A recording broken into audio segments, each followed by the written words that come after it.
Hello, welcome to our network, Business and Passion. We are here with Krista Todd, who works at Logitech. She runs the corporate communication. And here we are. Where are you located? Where is your workplace? Hello, I'm in Silicon Valley, California. So we would like to know the history and the evolution of your company and what are the key factors of its longevity. Absolutely. Logitech was founded over 35 years ago in Switzerland. Our founders had a vision of extending human capability around the digital interface, hence the computer mouse.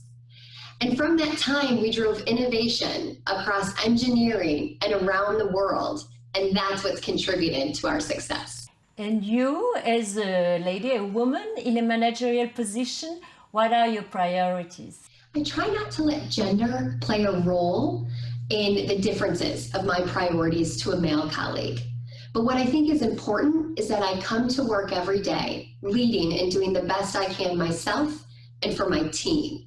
And so I think my other male colleagues would say the same. I also think it's important for me to have a strong voice in case there is an unconscious or conscious bias around female leadership in the workplace.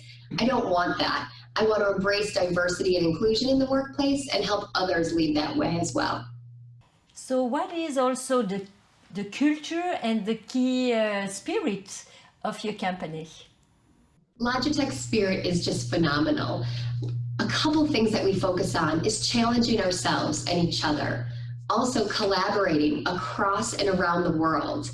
We also are pretty humble because we are Swiss and we have Swiss roots, and we're hungry. We're always hungry for innovation and doing a great job and bringing in results for the company. So my last question will be the following. What are the key changes that your company made to be able to bounce back? Probably the first change was we really embraced design thinking and has become a design company. Another change is we've shifted to a multi-brand, multi-category company, which allows us to authentically communicate to consumers. And then the last one is, of course, our culture. Our culture is very important to us. We've taken the best of what Logitech culture has been and propelled it to the current culture. So thank you very much for your time. Bye-bye, Krista Todd.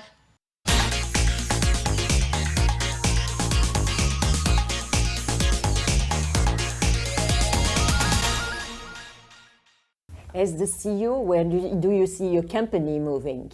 Well, Logitech has already moved from being just a company that surrounded the PC with products that enable the user to use the PC better, to a company that enables cloud services for things like streaming music or video conferencing or gaming. And the next step for us will be to continue to expand into more and more categories that enable cloud services. And sometimes with new brands like Astro or Jaybird or other brands we'll probably enter in the future, not just Logitech. So what are the new products and the new devices on the market? Well, we're always launching new products, so we're obsessed with innovating. And I just happen to have a couple right next to me. Oh yeah, okay. If I were a student, and even if I weren't a student, if I were anybody, I would want one of these.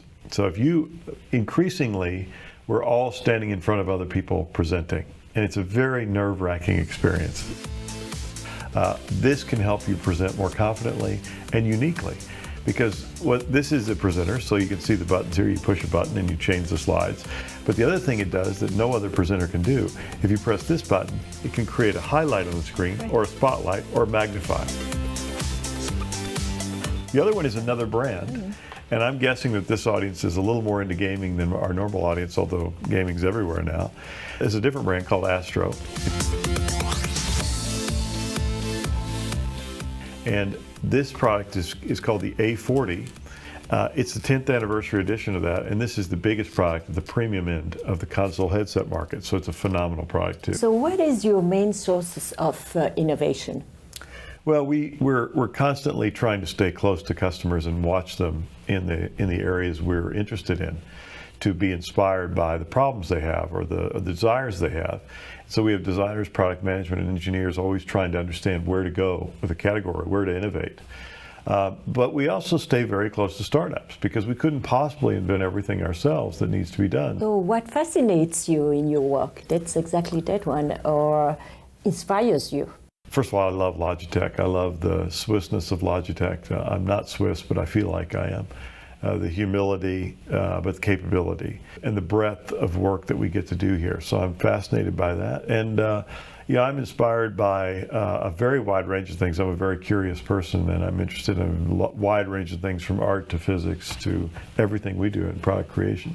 So to conclude, could you give us one or two pieces of advice to improve the decision of a company that is losing momentum? Two things. First, make design the most important thing you do, because design's where it all comes together to serve a user and to solve the customer need in a way that you can create a profitable and investable proposition. So start with design. The second one is redefine your market. You know, people have a tendency to only focus on the market they're in, but if your market's slowing down, you need to look around you and say, what else could we do? And that's what we did at Logitech. So we said, we're not just about enabling PCs, we're about enabling experiences, and many of those now are coming from the cloud. So we redefined what we do to that. We didn't try to do everything at once, but one at a time, we entered new categories. Each of those small individual teams that works on a special area wakes up in the morning and goes to bed at night thinking about that area. But as a company, we're scaled to deliver that at a great cost and in a great way to people around the world. Okay, thank you. Wonderful. Bye-bye. Thank you so much. See you. Bye.